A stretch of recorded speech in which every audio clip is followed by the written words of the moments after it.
అందరికీ నమస్తే అండి. బ్రహ్మర్షి పితామహ పత్రిజీ గారికి, వంశీ మాస్టర్ గారికి, ప్రవీణ మేడం గారికి ఆత్మ ప్రణామాలు. స్వేచ్ఛేచ్ఛ బుక్ రచయిత అయిన టార్కం గారికి ఆత్మ ప్రణామాలు. ఈ జ్ఞానాన్ని వినడానికి వచ్చిన మీ అందరికీ కూడా కృతజ్ఞతలు అండి. స్వేచ్ఛేచ్ఛ బుక్ లో ఈరోజు 11th పాయింట్ చదువుకోబోతున్నాము. పేజ్ నెంబర్ వచ్చేసి 74. మనకు సంబంధించిన వ్యక్తులకు వాస్తవ ప్రకృతిని చూడకపోవడం ద్వారా మనని మనం వంచుకుంటాము. ఈ చదివాము.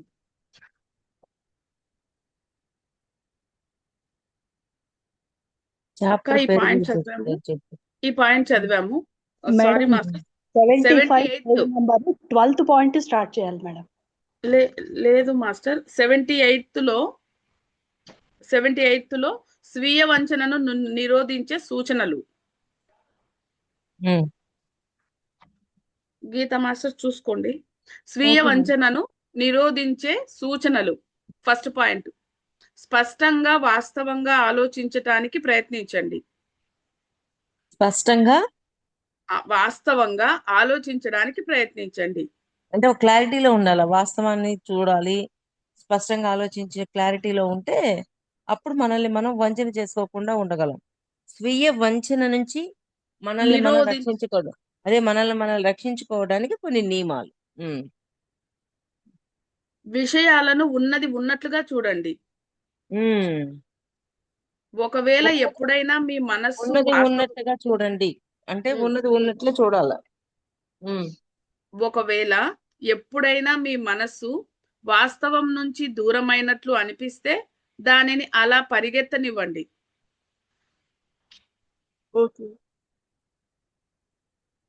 సారీ, అలా పరిగెత్తనివ్వకండి, ఆపండి అంటున్నారు. సారీ. అదే కదా. ఒకవేళ ఎప్పుడైనా మీ మనస్సు వాస్తవం నుంచి దూరమైనట్లు అనిపిస్తే దానిని అలా పరిగెత్తనివ్వకండి, ఆపండి, పరిస్థితిని సమీక్షించండి, మనస్సును సరి అయిన దారిలో పెట్టండి. అంటే మన ఇష్టం వచ్చినట్టు మన ఆలోచనలు, మన ఊహాగానాలు రయ్యని పరిగెడుతుంటాయి.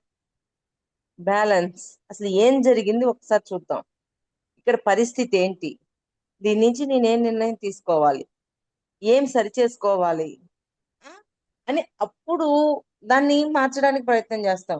ఈ ఊహాగానాలతోటి, ఈ ఆలోచనలు రయ్యని పరిగెత్తడంతో వాస్తవం నుంచి ఎంతో దూరం వెళ్ళిపోతాం. అప్పుడు అక్కడ జరుగుతున్న వాస్తవము, మనం ఏం నేర్చుకోవాలో అది ఏమీ అర్థం కాదు. మీరు ఆ పని చేస్తున్నప్పుడు అనేక జోక్యాలు వస్తాయి. కొన్ని ఉద్వేగాలు మీ మనస్సును వక్రీకరిస్తాయి. అయ్యే ఉద్వేగాలు, ఇందాక ఆలోచనలు పరిగెడతాయి, ఊహాగానాలు అంటున్నా, ఆ ఊహాగానాల ఆలోచనలు పరిగెట్టేలోపు ఉద్వేగం వచ్చి కూర్చుంటుంది లోపల. కొన్ని వ్యక్తిగత జాతులు, దేశ ఆస్తులు లేదా అత్యాశలు మీ మనస్సును సరికాని బాట పట్టించే ప్రయత్నాలు చేస్తాయి. మళ్ళీ చదమ్మా. కొన్ని వ్యక్తిగత జాతుల, దేశ ఆస్తులు లేదా అత్యాశలు మీ మనస్సును సరికాని బాట పట్టించే ప్రయత్నం చేస్తాయి. మనస్సును సరికాని బాట పట్టించేటట్టు చేస్తాయి. వ్యక్తిగత జాతుల, దేశ ఆసక్తులు అంటే వ్యక్తిగతంగా కొన్ని జాతిని బట్టి, కొన్ని దేశాన్ని బట్టి మార్పు వచ్చేస్తుందా, డెసిషన్ మేకింగ్ సరిగా ఉండదు. అందుకని ప్రకృతి నియమాలను పాటించినప్పుడు అన్ని కరెక్ట్ గా చేయగలం. వీటిని బట్టి చేసినప్పుడు ఊహాగానాలు, ఆలోచనలు రయ్యని పరిగెట్టడం వల్ల అక్కడ వాస్తవం నుంచి దూరంగా వెళ్ళిపోతాం. బాహ్య ప్రభావాలన్నింటినీ ఆపి స్పష్టంగా ఆలోచించండి. అంతే. ఈ విధంగా మీరు మీ చైతన్య కేంద్రీకరణను ఉన్నతంగా పెంపొందించుకుంటారు. అప్పుడు మీ ఆనందం, జీవిత విజయం ఆరంభమవుతుంది. అసలు అద్భుతం ఉంటుంది తెలుసా, ఎప్పుడైతే ఇలాగా వాస్తవం నుంచి దూరంగా పరిగెట్టకుండా వాస్తవంలో ఉంటూ అక్కడ ఏం జరిగిందో గమనిస్తూ అక్కడ ఏం నేర్చుకోవాలో నేర్చుకుంటూ, ఒకవేళ ఎదుటివారు వినేవాళ్ళు అయితే వాళ్ళకి చెప్పాల్సింది చెప్తూ అలా ఉన్నప్పుడు మన చైతన్యం తొందరగా వృద్ధి చెందుద్ది. ఊరికే గ్యాబీ గ్యాబీ గ్యాబీ అని చేసి ఉద్వేగపడిపోయి ఆ నాకుందిలే అని చెప్పి అదొక పెద్ద రణరంగం చేస్తారు చూడండి. అలా చేయకుండా ఉండగలగాలి. అది. పక్కదారి పట్టించే ఒకానొక కారణం మీ జ్ఞాపకాలు. ఉమ్ బాధాకరమైన, అనాహ్లాదకరమైన, విరుద్ధమైన జ్ఞాపకాలు మిమ్మల్ని అది స్పష్టంగా, వాస్తవికతతో, న్యాయం, సౌందర్యంతో ఆలోచించనీయవు. ఏంది? పక్కదారి పట్టించే ఒకానొక కారణము మీ జ్ఞాపకాలు ఉమ్ బాధాకరమైన, అనాహ్లాదకరమైన, విరుద్ధమైన జ్ఞాపకాలు. అంటే విరుద్ధమైన జ్ఞాపకాలంటే గతంలో పెట్టుంటాం కదా బానే, అవన్నీ ఇక్కడ వాస్తవాన్ని మార్చి పారేస్తాయి. ఎందుకని? ఆ జ్ఞాపకాలతో ఇప్పుడు వాస్తవాన్ని చూస్తున్నాం. ఉమ్. అందుకు. మిమ్మల్ని స్పష్టంగా, వాస్తవికతతో, న్యాయం, సౌందర్యంతో అవి ఆలోచించనీయవు. ఉమ్ మనలో ఇప్పుడు అంటే గతంలో అలా ఉన్నాం, కానీ ఇప్పుడు మన చైతన్యం మారింది. అయినప్పటికీ ఆ గతాన్ని అలాగే లోపల పేర్చాం కదా. ఆ గతం ఏం చేస్తుంది? ప్రస్తుతం ఉన్న దివ్యత్వాన్ని కూడా పక్కన పడేసి ప్రవర్తించే విధంగా చేస్తుంది. Yes. అయ్యే దుర్గుణాలు అంటాం కదా. గుణాల పట్ల ఎలా ఉంటున్నాం అనేది చెక్ చేసుకోండి అంటారు కదా, అదే. వేల సంవత్సరాలు వక్రీకరించబడిన ఆలోచన విధానం, స్వీయ వంచన అలవాట్లను దాటి స్పష్టంగా ఆలోచించటం అంత తేలిక కాదు.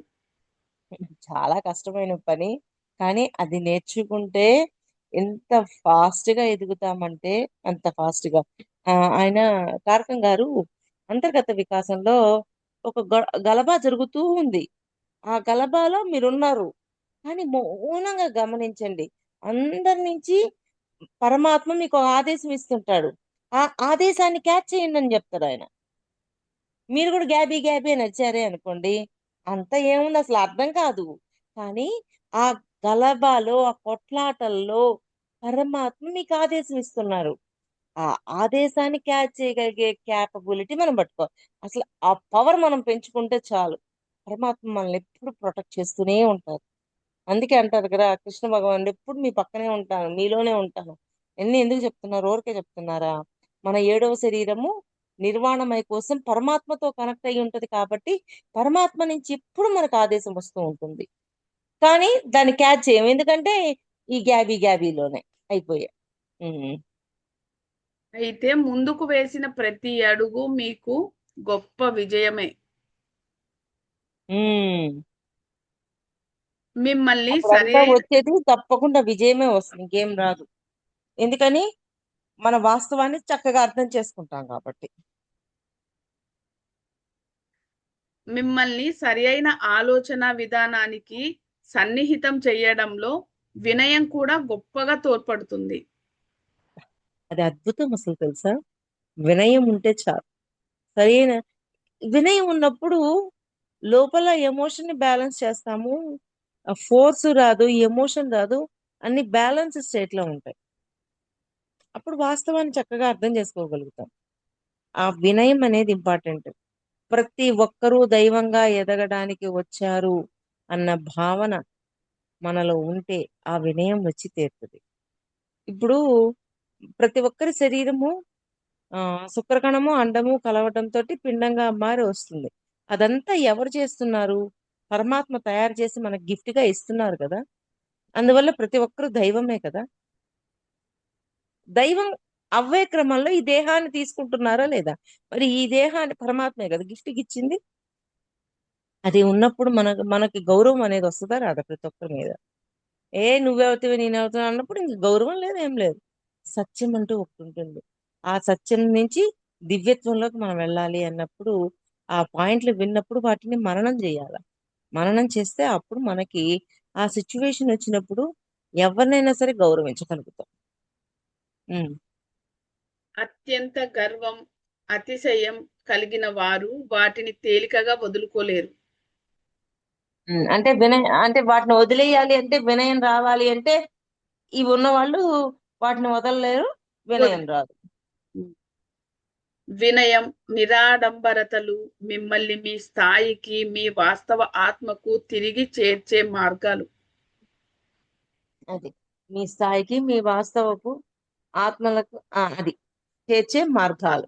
మార్గం. రెండవ పాయింట్, నిజాయితీగా ఉండటానికి ప్రయత్నించండి. నిజాయితీ అనేక ఆధ్యాత్మిక సుగుణాల కూర్పు. మీరు అనేక గత జన్మలలో నిజాయితీగా ఉండటానికి ప్రయత్నించకపోతే దానిని కొద్ది కాలంలోనే సాధించలేరు. మీరు నిజాయితీగా లేకపోతే దానిని సరిచేసుకోండి. గట్టిగా అంటే నిజాయితీ ప్రయత్నించండి. గత జన్మల్లో ఉంటే ఓకే, ఇక్కడ లేకపోతే ఇప్పుడు కొత్తగా నేర్చుకున్నాం. ఆ నిజాయితీని సరి చేసుకుంటూ ఆ నిజాయితీలోనే ఉండటానికి మనం ఎప్పుడు ప్రయత్నం చేస్తూ ఉండాలి. గట్టిగా ప్రయత్నించండి. ప్రయత్నించి నిజాయితీగా ఉండండి. గట్టిగా అంటే పట్టుదలగా ప్రయత్నం చేయండి. నేను అది అవ్వాలి అనే పట్టుదల మన లోపల ఉండాలి. మీ సచేతన శాశ్వతత్వానికి, విజయం, ఆరోగ్యం, సంపదలకు అదే మూలం. మీ సచేతన శాశ్వతత్వానికి, విజయానికి, ఆరోగ్యానికి, సంపదలకు అదే మూలం. నిజాయితీ. తమ అది కర్మ ఉన్నప్పుడు ఆటోమేటిక్ గా ఎన్ని వచ్చి కూర్చుంటాయి. తమ కర్మను తీర్చుకున్న వారికి భవిష్యత్తు జన్మలలో సూర్యుని యొక్క కిరణాల తోడ్పాటు ఉంటుంది. నిజాయితీగా ఉండటం అంటే ఐక్యతతో, ఆత్మతో నింపబడి ఉండటం. ఆత్మగా జీవించగలగటం. మరి నిన్న మనం చెప్పుకున్నాం కదా, పదార్థం అంటే ఎలా ఉంటది, ఆత్మ అంటే ఎలా ఉంటది. ఆత్మగా ఉండడం అంటే కాంతిగా ఉండటం, ఉల్లాసంగా ఉండటం, స్వేచ్ఛనివ్వటం. ఇలాగ ఉండగలగటం అనేది ఆత్మగా ఉండటం. మన లోపల చీకటి, బానిసత్వం ఇవన్నీ ఉన్నాయి అంటే, స్వార్థం ఇవి ఉన్నాయంటే మనం ఇంకా పదార్థంగానే ఉన్నామని. అలాగా అపాయింట్మెంట్ చదువు. నిజాయితీగా ఉండటం అంటే ఐక్యతతో, ఆత్మతో నింపబడి ఉండటం. ఐక్యతతో ఉండటం, ఆత్మతో నింపబడి ఉండటం. 3, మీ గురించి వీలైనంతగా నిజం మాట్లాడడానికి ప్రయత్నించండి. అది అబద్ధం చెప్పకుండా నిజంగా మాట్లాడుతూ నిజంలోనే ఉండండి. ఎవరన్నా నువ్వు ఇలాంటి దానివి అన్నప్పుడు ఓకే, ఉన్నానేమో చెక్ చేసుకుందాం, ఉంటే ఒప్పుకుందాం, లేదంటే లేదు. నిజం ఒక్కోసారి ప్రమాదకరమైన పరిస్థితులను సృష్టిస్తుంది.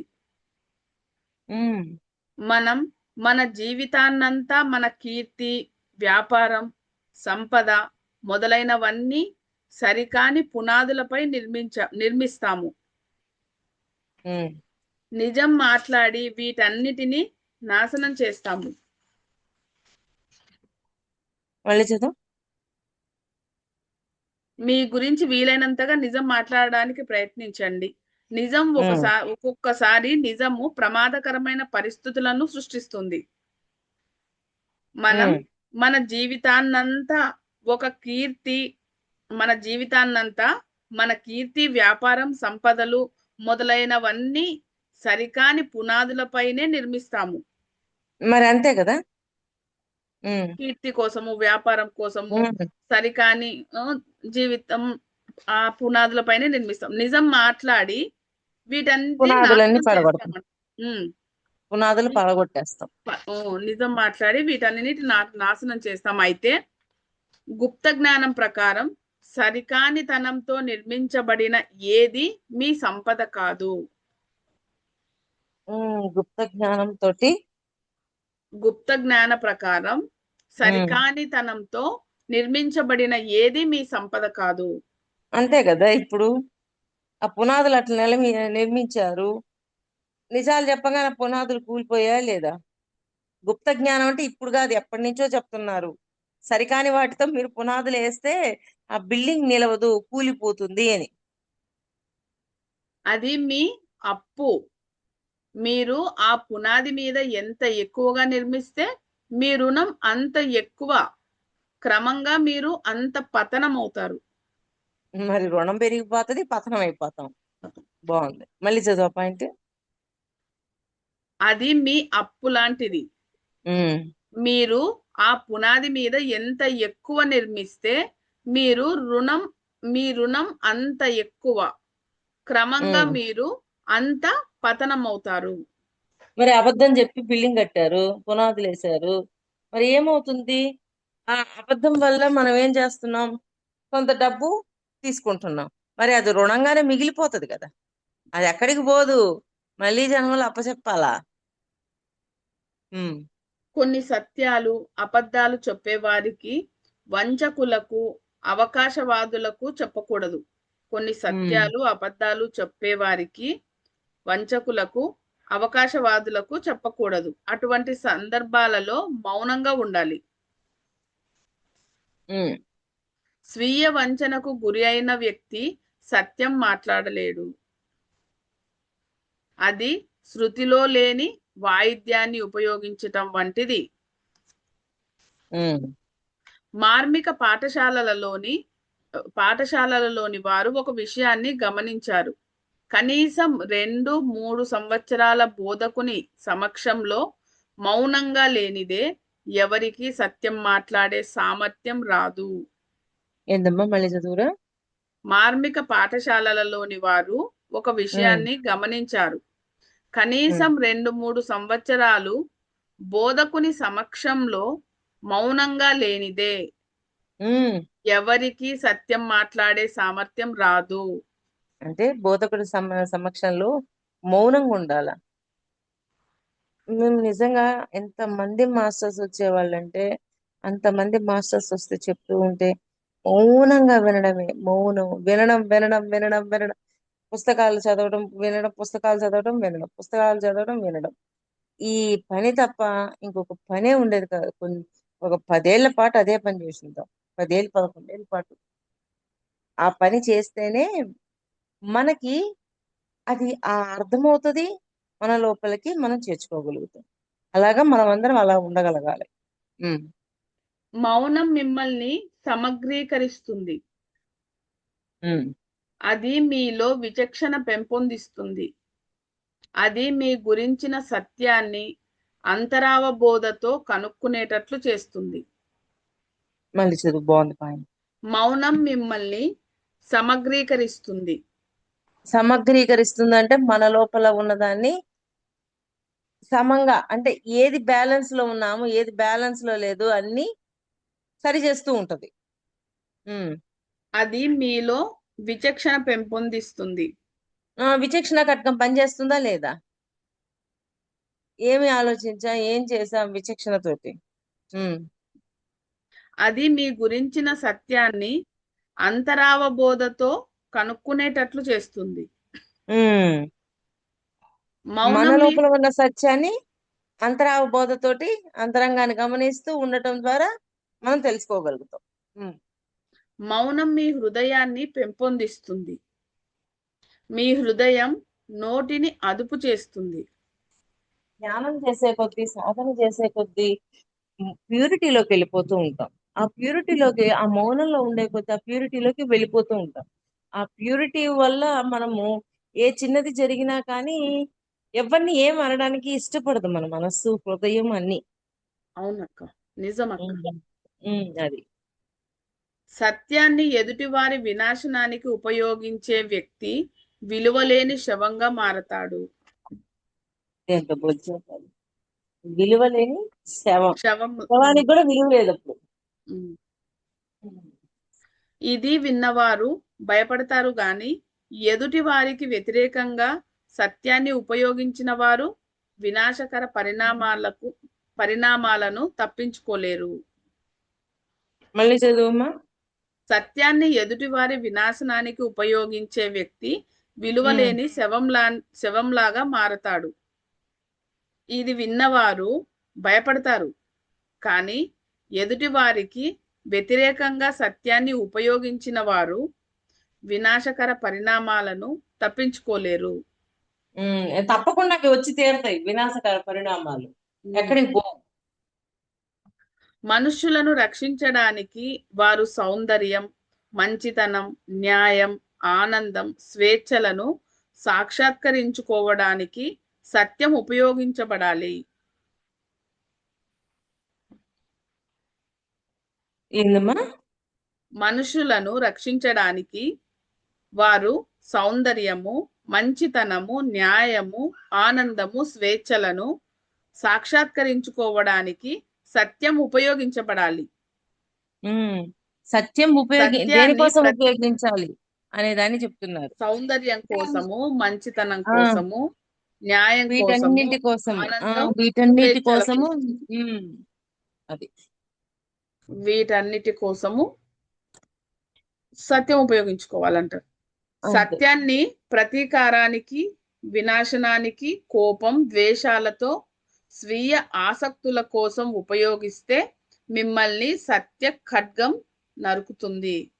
మళ్ళీ చదువు పాయింట్. సత్యాన్ని ప్రతీకారానికి, వినాశనానికి, కోపం, ద్వేషంతో, స్వీయ ఆసక్తుల కోసం ఉపయోగిస్తే మిమ్మల్ని సత్య ఖడ్గం నరుకుతుంది. మామూలుగా 5 పాయింట్ కింద పాయింట్ 2 ఒకసారి చదవవా? మనుషులను రక్షించడానికి వారు సౌందర్యం, మంచితనం, న్యాయం, ఆనందం, స్వేచ్ఛలను సాక్షాత్కరించుకోవడానికి సత్యం ఉపయోగపడుతుంది. అవును. సత్యాన్ని ప్రతీకారానికి, వినాశనానికి, కోపం, ద్వేషాలతో, ఆసక్తుల కోసం ఉపయోగిస్తే మిమ్మల్ని సత్య ఖడ్గం నరుకుతుంది. ఇంక నరికేసినట్టే కదా ఆటోమేటిక్ గా. ఇంతాక సమాధితో దేనితో పోల్చింది? సమాధి అని, శవం అని. ఆ పాయింట్ ఒకసారి చదువు. సత్యాన్ని ఎదుటివారి వినాశనానికి ఉపయోగిస్తే వ్యక్తి విలువలేని శవంగా మారతాడు. అక్కడేమో సత్యాన్ని అలా ఉపయోగించటం, ఇక్కడ కూడా అదే కదా. సత్యాన్ని సరిగైన వాటికి ఉపయోగించకపోతే సత్య ఖడ్గం మిమ్మల్ని నరికేస్తుంది. అంటే శవంగా మారడానికి, నరికేయడానికి ఎవరు కారణం? మనమే. ఆ సత్యాన్ని సరిగా ఉపయోగించకపోవడం. అందుకే కదా సత్యం తెలుసు, నేను ఆత్మని అని అనడం వేరు, నేను ఆత్మగా జీవించడం వేరు. ఇంకా పదార్థంగా జీవిస్తున్నామా, ఆత్మగా జీవిస్తున్నామా అనేది మన చేతుల్లో ఉంది. మరి పదార్థంగా జీవించాము అంటే స్వార్థం అన్ని వచ్చి కూర్చున్నాయి, బానిసత్వం, చీకటి ఇవన్నీ వచ్చి కూర్చున్నాయి. మరి నేను ఆత్మగా జీవించి కాంతిగా మారి ఇంకా ఇంకా చైతన్యం విస్తృతం అవ్వాలి అని అనుకోవాలి కదా. అనుకుంటే ముందు చేయడం మొదలు పెడితే ఆటోమేటిక్ గా జరుగుతూ ఉంటది. తన గురించి సత్యం మాట్లాడే ముందు ఎవరైనా తానేమిటో తెలుసుకోవాలి. 4వ పాయింట్, మిమ్మల్ని మీరు వంచుకుంటున్నారు అన్న ఎరుక పొందినప్పుడు వెంటనే దానిని ఆపండి. పాయింట్ చూడండి. వంచుకుంటున్నాము అంటే మనం అబద్ధాలు ఆడుతున్నాము, మనము రాంగు పోతున్నాము అని మనకు అర్థమైనప్పుడు, నేను కాదులే, నేను అలా చేయలేదు, నేను మంచిగా చేసినానని మనల్ని మనం వెనకేసుకొచ్చినప్పుడు ఏం లేదు, మనకే బొక్క. ఎవడో ఎదుటోడికి బొక్క కాదు, మనకి బొక్క. అందుకని మనం జాగ్రత్తగా మనల్ని మనము వంచన అంటే చేసుకోకుండా ముందుకు వెళ్ళాలి. ఎవరికి? మనకి. కొండ దిగుతున్న కారుకు బ్రేకు వేయకపోతే కిందికి కళలో కనిపించింది, ఇళ్ళలో కూడా అనిపించింది. అసూయ వచ్చింది, నాకు నాలో ద్వేషం పెరిగింది, కోపం పెరిగింది అని అనిపించింది. కానీ నాకక్కడ కోపం వచ్చింది, నాకక్కడ ద్వేషం వచ్చింది అని చెప్పి వెనకేసుకొచ్చుకున్నా, మార్చుకునే అవకాశం కోల్పోయా, మళ్ళీ ఇంక అదే ప్రొలాంగ్ అయిపోయా. ఇంకెక్కడా సాధించగలం మన దివ్యత్వాన్ని. అందుకని మనల్ని మనం వంచుకోకుండా ముందుకి వెళ్ళాలి. కొండ దిగుతున్న కారుకు బ్రేక్ వేయకపోతే కిందికి దొర్లిపోతుంది. అంతే. మన పని కూడా అంతే. ఇక్కడ బ్రేక్ ఏంటి అంటే మనం మనం మనం తప్పు చేస్తున్నాము అన్నప్పుడు మనం ఆపుకోకపోతే, వంచన చేసుకోకుండా ఎరుకగా మన నోరు, మనస్సు, ఉద్వేగాలను మూయకపోతే మనం కూడా అలాగే జారిపోతాం. అదే ఉద్వేగాలని, ఇంకేంటి, మనస్సును, నోరును, ఉద్వేగాలను, ఈ మూడింటిని గమనించుకోవాలా. గమనించుకుంటూ సరిగా నీ మాట్లాడినప్పుడు అవును, లేదు లేదు, నేను సరిగా మాట్లాడాను అని వంచన చేసుకున్నామా అయిపోయాం, మార్చుకోవడానికి అవకాశం కోల్పోయా. అందుకని ఎప్పుడు మనలో లోపాలు ఏంటి అని అడిగితే మాస్టర్స్ ఎప్పుడు చెప్తూనే ఉంటారు, నీవు ఈ ఉద్దేశంతో మాట్లాడావు, నీకు ఈ ఉద్దేశం ఉంది, దీన్ని అసలు వాళ్ళు ఎప్పుడు మనల్ని ప్రొటెక్ట్ చేస్తూ, మనం వాళ్ళని పట్టుకోవాలే గాని వాళ్ళు రెడీగా ఉన్నారు. అరే నువ్వు మారతానంటే చెప్పురా, నీకెందుకురా మేము ఉన్నాము అని అంటారు వాళ్ళు. కానీ మనం మారాలి అని ఆ ఆ తపన, తృష్ణ, ఆకాంక్ష మన లోపల ఎప్పుడు పెరుగుతూ ఉండాల, ఇంక్రీజ్ అవుతూ ఉండాల. ఉమ్, కొన్నిసార్లు మరింత వేగంగా దొర్లిపోతూ ఉంటాము. బ్రేకు వదులుగా ఉందని గ్రహించినప్పుడు పడిపోకుండా ఉండటానికి సురక్షిత మార్గం దానిని ఆపటమే. అంతే. ఒక అంటే స్వీయ ఉపాధ్యాయుని వంచన చేసుకోకుండా ఆపుకోవడమే. అదే. ఒక ఉపాధ్యాయునికి టర్కీకి చెందిన వారు మా ఉన్నత పాఠశాలలో ఉండేవారు. విద్యార్థులందరూ అక్క చెప్పు. విద్యార్థులందరూ అర్మేనియన్లు. ఆమె రోజు వారిని కోప్పడుతూ ఉండేది. ఒకరోజు విద్యార్థులు అందరి ముందు ఒక పిల్లవాడిని, మేము మీ వాళ్ళను చంపలేనందుకు చాలా విచారపడుతున్నాను అని అంది. అది విని నాకు నిజంగా పిచ్చెక్కినంత పనయ్యింది. నా కళ్ళ వెంట నీళ్లు బొటబొట కారాయి. ఎందుకంటే ఆ నరమేధంలో ఒక్క మా కుటుంబం నుంచి 80 నుండి 90 మంది వరకు నరకబడ్డారు. తరువాతి వారం నాకు 4 పేలుడు పదార్థాలు దొరికాయి. ఆమె రావడానికి ముందే ఆమె కుర్చీ కాళ్ళ కింద వాటిని పెట్టాను. ఆమె కుర్చీలో కూర్చోగానే ఆ పేలుడు శబ్దం తరగతిలో పెద్ద భయాందోళనలు సృష్టించింది. తనని ఎవరో చంపటానికి ప్రయత్నిస్తున్నారు అని భావించి ఆమె భయపడిపోయింది. ప్రిన్సిపల్ గారు, మిగిలిన ఉపాధ్యాయులు మా తరగతి వద్దకు పరిగెత్తుతూ వచ్చారు. అది ఎవరు చేశారా అని తెలుసుకోవాలి అని అనుకున్నారు. అది నాకు తప్ప వేరెవరికీ తెలియదు. మమ్మల్ని రకరకాలుగా భయపెట్టి వారు వెళ్ళిపోయారు. ఆ రోజుకి ఇక తరగతులు లేవు. నేను విజయం సాధించినట్లు ఇంటికెళ్ళిపోయాను. కానీ కొంత నిరాశగా కూడా ఉంది. నా మనస్సులో అనేక విరుద్ధ భావాలున్నాయి. నేను వెళ్ళి నిజం చెప్పుతాను, వాళ్ళు నన్ను చెరసాలలో పెడతారని నాకు తెలుసు. నేను మూర్ఖుడిని, బహుశా నాయకుడిని కూడా అయి ఉండవచ్చు. నేనెందుకు అబద్ధం చెప్పాను? ఉదయం వరకు మంచం మీద దొర్లుతూనే ఉన్నాను. ఉదయమే ప్రిన్సిపల్ గారి ఆఫీసుకి వెళ్ళాను. ఆయన ఎంతో విచారంగా ఉన్నారు. నమస్కారం అండి, నీకేం కావాలి? సార్, ఆ కుర్చీ కింద ఆ పేలుడు పదార్థం పెట్టింది నేనే. ఆయన నన్ను పిచ్చివాడిలాగా చూసి తలుపు వైపు వేలు చూపిస్తూ, మూర్ఖుడా, బయటకు పో, నాకు నీతో ఆటలాడవలసిన అవసరం లేదు. నేను తరగతికి పారిపోతూ నా వరకు నేను నిజం చెప్పాను, మిగతాది ఆయన ఇష్టం. అమ్మయ్యా, ఆయన నన్ను నమ్మలేదు. నయమే అనుకున్నాను. ఆయనకు నా మీద మాట్లాడతారక్క. లేదు స్టోరీనేగా. ఆయనకు నా మీద చాలా మంచి అభిప్రాయం ఉంది. నేను మా తరగతిలోని వారిని రక్షించడానికి దోషిలాగా నటిస్తున్నానని నిస్సందేహంగా భావిస్తున్నారు. 2 గంటల తర్వాత నేను మళ్ళీ ప్రిన్సిపల్ గారి ఆఫీస్కు వెళ్ళాను. సార్, ఇక్కడ నుంచి బయటకు పో. సార్ అని అంటే ఇక్కడ నుంచి బయటకు పో, కానీ నిజంగానే బయటకు నడవకపోతే చావ చితక కొడతాను. సరే అయితే. నేను కోపంతో, ఆనందంతో, మిశ్రమ భావాలతో తరగతికి వెళ్ళాను. పిల్లలందరూ అది ఏ విధంగా ఉంటుంది అని వేడి చర్చలు జరుగుతున్నాయి. నేనే చేశాను అని చెప్పాను.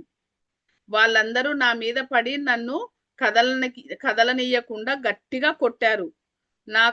నా కళ్ళు ఎర్రబడిపోయాయి. పళ్ళ నుంచి రక్తం కారింది. ఇంటికి వెళ్ళగానే మా అమ్మ, ఏమిటిలా ఉన్నావు? అదంతా ఏమిటి? ఏం జరిగింది? అప్పుడు నేను నిజం చెప్పాను. నిర్మాణాత్మక సత్యం చెప్పినా సరే పరిణామాలు ఎదుర్కోవటానికి సిద్ధంగా ఉండాలి.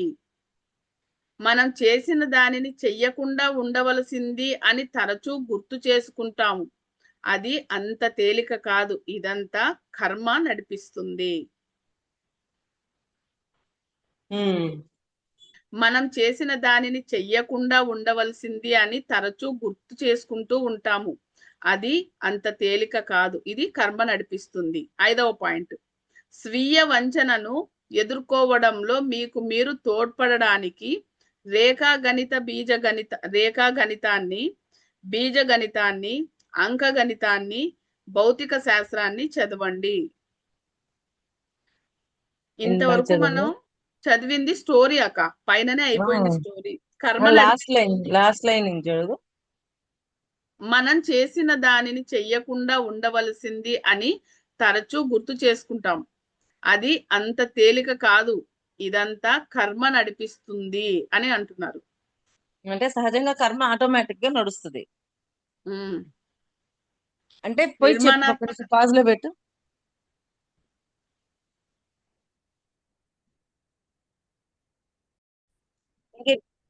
ఎన్ని పాయింట్లు ఉన్నాయి అక్క?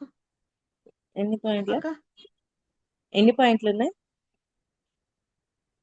ఇది 5వ పాయింట్ అక్క. ఇంకా ఒక పేపర్ అయిపోయింది ఒక బుక్.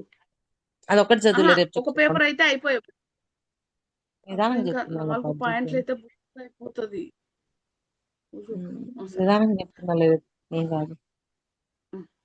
5వ పాయింట్, స్వీయ వంచనను ఎదుర్కోవటంలో మీకు మీరు తోడ్పడడానికి రేఖాగణితాన్ని, బీజగణితాన్ని, అంకగణితాన్ని, భౌతిక శాస్త్రాన్ని చదవండి.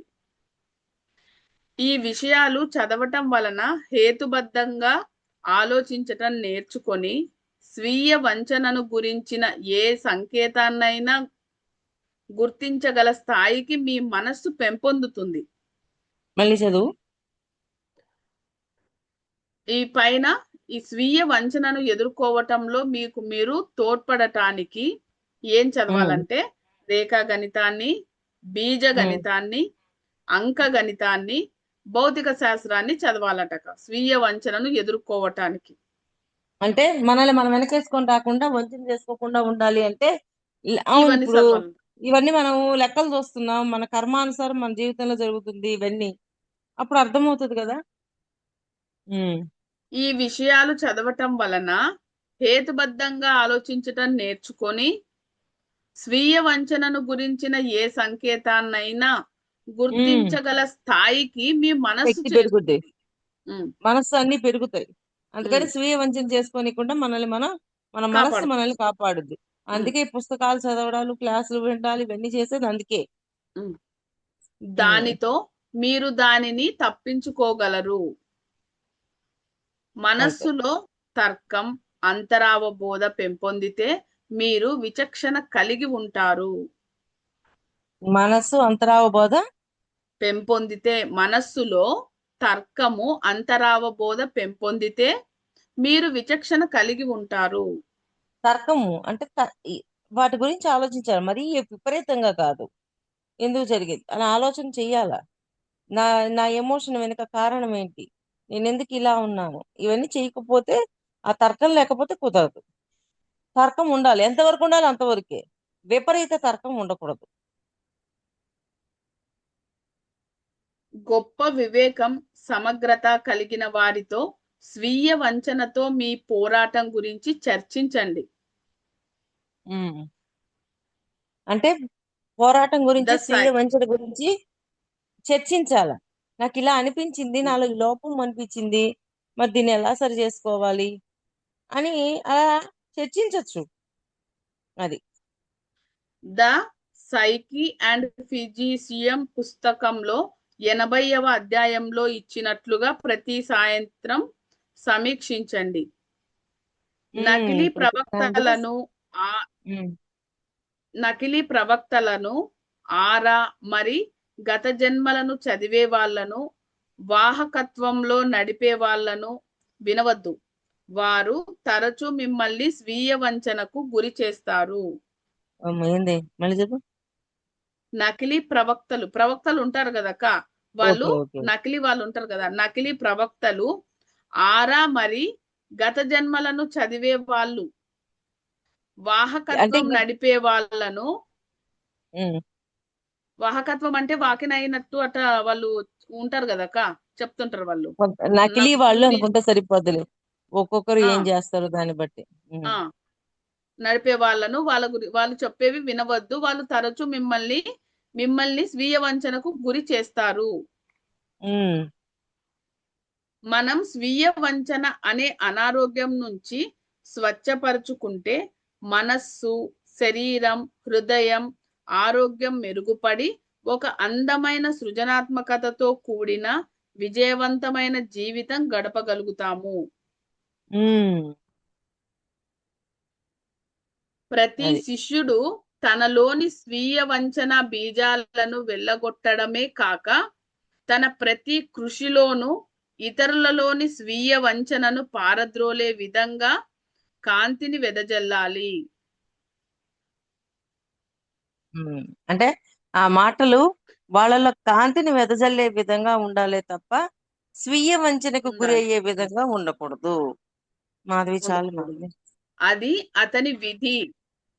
ఒక పాయింట్, అది అతని విధి. శిష్యుని ఉమ్, మార్గం కాంతి మార్గం. ఆ మార్గంలో స్వీయ వంచన అనే నీడ ఉండకూడదు. ఓకే.